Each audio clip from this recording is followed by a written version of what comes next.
Вы вообще как покупаете своим детям вот этот вот порошок? Вы хотя бы один раз состав его видели? Смотрите, что у него в составе есть. Это фосфаты и ПАВ. Фосфаты и ПАВ – это высокотоксичные химические компоненты. Это же просто агрессивные компоненты, которые часто вызывают аллергическую реакцию у младенца. Вы понимаете? Я не знаю, как они сюда написали, что не вызывает аллергических реакций, но я знаю, что вот ушастый нянь часто вызывает у детей высыпание, экзему и разные аллергические реакции. Здесь также есть вот такой Tide Aqua пудра, написано для чувствительной кожи. В составе мы видим ПАВ.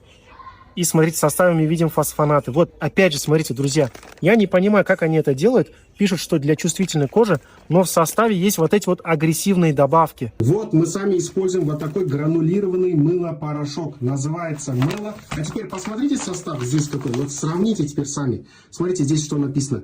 Не содержит ПАВ, СЛС, парабенов, химических красителей, фталатов, фосфатов и животных жиров. Вот смотрите, в чем разница.